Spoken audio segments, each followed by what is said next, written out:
Well, I finally got around to doing this. It is now halfway through the 2018 PFA season, and now it's time for the halfway report. As we take a look at the current standings from when we last left off, you see, in the National East, the Cleveland Bulldogs are 8-1 leading the division. At number 2 is the Washington Americans at 6-2. Then the Philadelphia Hawks at 6-3. Then the defending champ Manhattan Greens at 2-6. And then finally, last place is Boston at 1-8. And so far, Cleveland, of course, leading the way, but they're kind of shaky right now, I must say, especially with their injuries. Washington's looking pretty good. Philadelphia, defense is pretty bad right now, but they're still hanging in there, although they're not into the playoff race at the moment. And, of course, yikes, Manhattan, 2-6. They've already have more losses than this year than they did last year, and they're the defending champs. They're losing way too many close games that they're supposed to freaking win. How fitting, because remember earlier this year they had a lot of games with rain in them, and that's pretty funny too, thinking about that. And of course Boston, they're 1-8, they're a terrible team, so that's not a surprise. Then you go over to the National Central, which is led by the Indianapolis Express at 6-3, then the Milwaukee Lakers at 5-3, then the Omaha Thunder at 5-4, then the Louisville Saints at 3-6, and last place the Denver Miners at 2-7. So how about that Indianapolis leading the way so far? That's pretty impressive. And, of course, Milwaukee's second place. They were, remember, last year, they were the worst team in the league record-wise. They started off 0-11, I think it was. And here they are, 5-3, right there in the mix in both the division and the playoffs. That's pretty impressive. The Omaha Thunder continue to struggle from 2 years removed after winning their title. And unfortunately for the Louisville Saints, they're nowhere near as good as they were last year. Remember, they were the worst team in 2016. They had an incredible year in 2017 where they got the 9-9, but right now, 3-6. Not looking good at all. And then, of course, the Denver Miners. Man, remember how bad they struggled last year but still managed to get into the playoffs and win the division? Oh my god, now they can't stop losing. Their offense is so bad. So bad. They are definitely looking really bad this year. And it's a question, will they make the recovery? Because it's not looking good for them. And then you go over to the National South, which is led by the San Antonio Longhorns at 7-3. Then the Tampa Tropics at 6-3. Then the Atlanta Trojans at 3-6. Then the Birmingham Hornets at 3-6, and then the Jacksonville Bucks at 2-6. So San Antonio lead the division and looking really good offensively. So not bad, not surprising. Tampa 6-3. Although their point differential is pretty bad for a 6-3 team. But guess what? They've already met their win total from last year. They're one win away from having their best season ever right now. They are 6-3, and Damon Jones in his rookie year is looking really good after he came back from his massive injury. And the Atlanta Trojans, they start off 0-6, and now they've won 3 in a row and right back in the mix, although they got a long way to go to catch up any spot in the playoffs. And then you look at the Birmingham Hornets. They were the best team last year, but that devastating loss in the regular season, the playoffs against San Antonio, really has come back to bite them hard. Their defense isn't as good. They've getting close to allowing almost as many points as they did last year. Their defense is not looking good. Their offense is shit, and they had so many injuries so far this year. Nothing's going right for them. Same goes for the Jacksonville Bucks at 2-6. They've already beaten their loss total just like Birmingham did. And the injuries just can't stop piling up. And just like they've historically have done, they have way too many close games. In 2016, they had all their close games that they lost too many of them. Last year, they had a lot of close games, but they won a bunch of them. Now, once again, this year, they have a lot of close games where they're losing again. Oh, God. Nothing's going right for Birmingham and Jacksonville, the two playoff teams last year, and they're this bad right now. Then the National West, you got leading Phoenix at 6-2, the Phoenix Storm. Then the Hawaii Phantoms at 7-3. Then the Oakland Majors at 6-3. Then the Los Angeles Angels at 3-6. And then finally the Portland Dragons at 2-7. So Portland struggled badly last year, but right now they're off to a good start. And then Hawaii Phams, how about that? They were really bad last year, but they started off 5-0 this year. But then they lost those 3 ugly games against their divisional rivals. But now they've won 2 in a row. 7-3 already beating their win total from last year. And they are well within range to make a playoff berth. But it's going to be difficult for them to get into the playoffs because Still got to play Oakland coming up, and Oakland humiliated them a few weeks ago. So it's not going to be easy for them to get into the playoffs still in that division, let alone win the division outright. But they're doing good right now. The Oakland Majors are looking much better than last year, but they need to not lose so many games, and Ruben Williams needs to pick up another step. He's played a little bit better this year, but he's got to play a lot better. The Los Angeles Angels, I'm not sure what to say about them. The fact that they're 3-6, though, is a pretty good sign. And the Portland Dragons, their offense is pretty good, but nothing's going right for them, especially with all those losses. Well, that's the National Conference. Then we go over to the Century Conference, starting off with the Cincinnati Colts leading away at 7-2, then the Baltimore Charm at 4-5, then the Columbus Barons at 3-5, then the Pittsburgh Blitz at 3-6, and finally the Buffalo Sabres at 1-8. Cincinnati, they haven't been playing good these last few weeks. I think they've been 1-2 the last 3 weeks, but hey, they're still leading the division, and they're right there in the mix for the first round bye. So they're playing really good right now with a really good defense. The Baltimore Charm, oh my God, Baltimore has really collapsed right now. They started off 3-0, and now they've lost 5 of their last 9 games or whatever it was. Yeah, nothing's really going right for them. Then you look at the Columbus Barons. They haven't played, I think they had both their byes back-to-back weeks. I haven't seen them play in a while. They've struggled right now, unfortunately for them. Their offense has been pretty bad. And then you look at the Pittsburgh Blitz. Oh my God, they were the runner-ups to the title last year, and they're 3-6 to start years. Their offense is really, really bad. Their defense is struggling. But they're 3-6 right now after that dominant performance against Chicago last Monday night. And going to be at home against the defending champion Manhattan Greens, although they're going to have injuries. They have a shot to get to 4-6, which would be not that bad to get back within mix. And then, of course, you got the Buffalo Sabres. Like the worst team in the league, they're 1-8. No surprise whatsoever there. Then you go over to the Century Central, which has the Minneapolis Kitsune lead at 8-1. Then the Detroit Engines at 6-2. Then the Chicago 71ers at 6-3. Then the Kansas City Hammerheads at 3-5. And in last place is the Oklahoma Oilers at 1-8. Minneapolis, wow. How about that Minneapolis leading the way with a really good offense, too? Their offense up there is like I think the top 5 best in the league. That's incredible surprise in how much their offense turned around, especially Michael Fields. That's very impressive.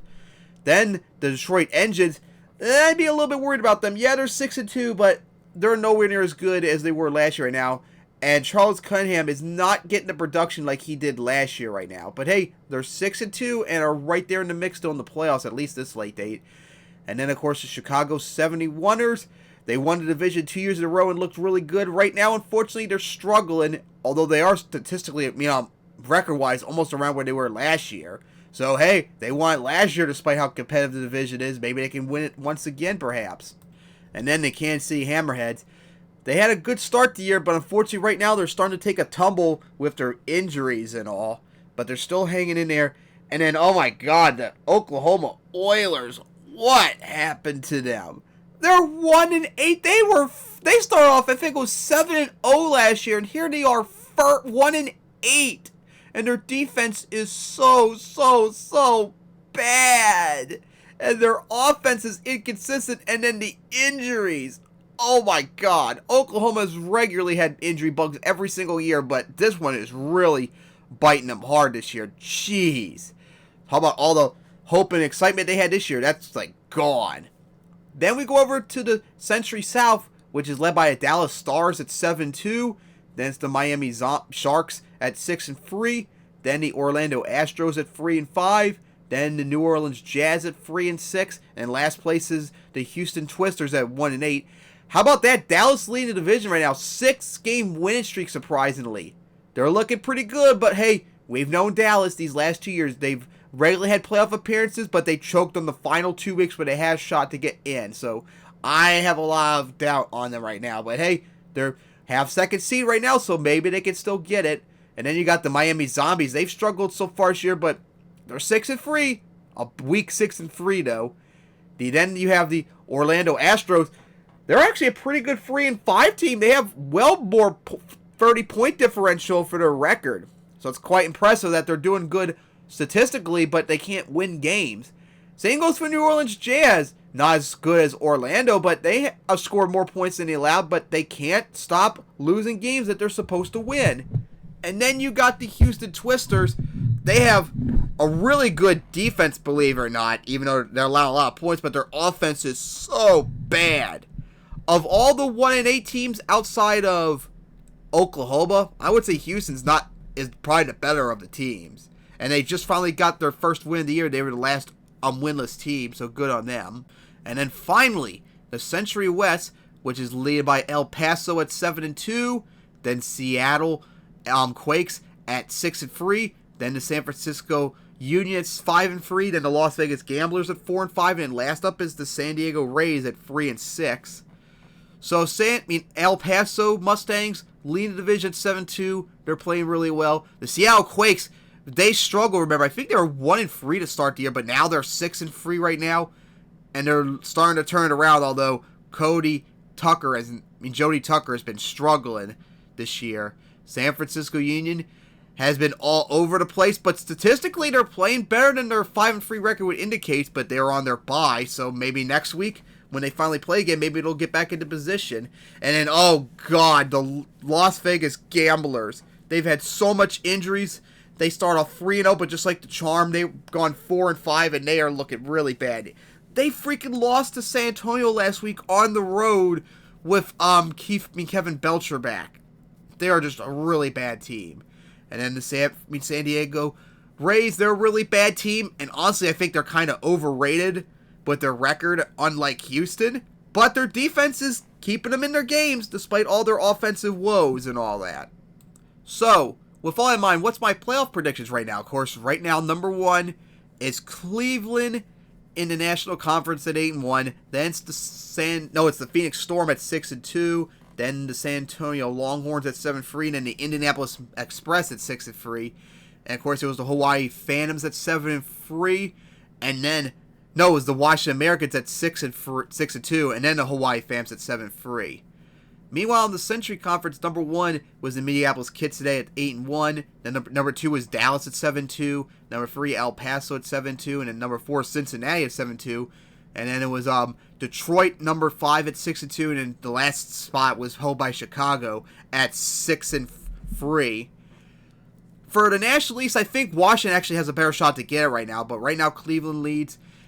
In the National Central, that's up in the air. It can go any way right now between the three teams, but I think I'm going to put my bet on Indianapolis to go out and win it. The National South, it's San Antonio. National West, that could be a tough one, but I actually might pick the underdog Oakland to get it. The Century East, it's Cincinnati's right now. No one can really challenge them. Century Central, that's going to be a tough one, but Minneapolis right now is playing the best of all teams, so I'm going to pick them. And then you got the Century South, which is Dallas and Miami's race. I'm actually going to pick Dallas, surprisingly, even though I know their history, as I mentioned earlier. And then the Century West, I'm going to pick El Paso to get it. And for the wildcard teams in the National Conference, I'm picking Washington and Phoenix to get them. And then in the Century Conference, oh boy, probably would take, right now, I actually might take Seattle and San Francisco, believe it or not. Yeah, that's quite a hard pick to make right there. But now in terms of the actual playoff stands currently right now, so it would be Hawaii at San Antonio in the wild card round. I'm picking San Antonio to get that. And Washington and Indianapolis, I'm going to pick Washington. And it would be Chicago at El Paso, the rematch of the top teams from Century Conference last year. I'm going to pick El Paso. And Detroit at Cincinnati, I'll pick Cincinnati for that. Then the divisional round, which would be first Washington at Cleveland. I'm actually going to pick Washington in an upset. And they'll be in the conference championship for the first time since 2016. And then San Antonio at Phoenix. I'm going to pick San Antonio to get it, and they'll make it to the conference championship for the second year in a row. And then it would be Cincinnati at Minneapolis. I'm picking Minneapolis to get that, make it to the conference championship for the first time ever. And then it would be Dallas at El Paso. No, El Paso at Dallas. I'm picking El Paso to make it to the conference championship for the second year in a row. And then, of course, the conference championships. Washington at San Antonio. Picking San Antonio to get that during the PFA Bowl for the first time ever. and El Paso at Minneapolis. I would probably say El Paso, since I trust them more in Minneapolis, but I'm going to say Minneapolis in an upset, even though they're at home. And they'll make it to the title game for the first time ever. So my PFA Bowl free predictions halfway through the year will be San Antonio and Minneapolis, and I will pick San Antonio to get the win and their first title ever. So those are my picks. But hey, we got half a season to go still, and who knows, maybe in the next week or two, we'll finally get to start talking about playoff clinching and elimination scenarios, but we'll have to wait till then. So see you guys next time, and it was fun talking about this halfway report. Can't wait to get to week 11.